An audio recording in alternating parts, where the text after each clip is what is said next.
तर मित्रांनो good morning. तर आपण उन्हाळी कडधान्यामध्ये आपण मसुरीचं पीक घेतलं आहे बघा. पूर्ण मसुरीचा प्लॉट आहे आपला आणि बिना पाण्याचं. कधी पाणी भरलं नाही, त्याला खतही मारलं नाही, फक्त फवारणी केली वेळेवर. आणि त्याचं पीक तुम्हाला दाखवतो मसुरीला कशा पद्धतीने पीक आलंय. एकदम सेंद्रिय आणि एकदम नॅचरल पद्धतीने मसूर आले, एकदम मोठमोठ्या बाळा. चाल तुम्हाला पीक दाखवतो आणि मसुरा पण दाखवतो.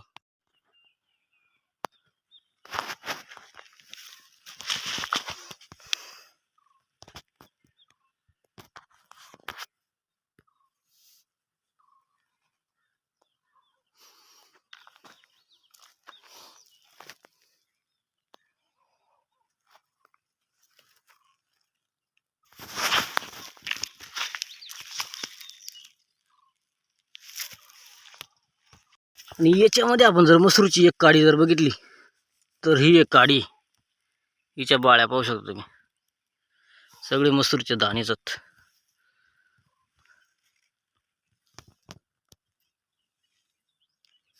सगळीकडे तुम्हाला मसूरच मसूर चांगली दिसेल. आणि इकडे प्रोसेसिंग मध्ये ही मसूर आणली होती तिथून, त्याच्या बाळ्यात एक नंबर मोठ्या साईजच्यात. आणि जे तुम्हाला वावर दाखवलं त्या वावरातलेच हे मसूर एवढा कुठल्यात आपण. आणि त्या जवळजवळ एक पायली झाल्यात. अजून पूर्ण वावरला आपल्याला 5 ते 6 पायलीची अपेक्षा आहे. चला तुम्हाला दाखवतो कशी क्वालिटी आहे ती.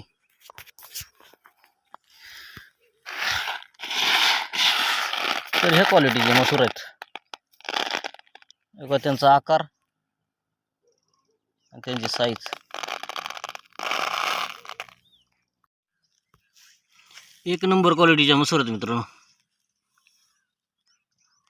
सांगायचं तात्पर्य एवढंच, आपण ज्या गोष्टीवरती काम करतो ती गोष्ट एकदम मनापासून केली ना तर असा रिझल्ट आपल्याला पाहायला भेटतोय. बघा मसूरचे दाणेत.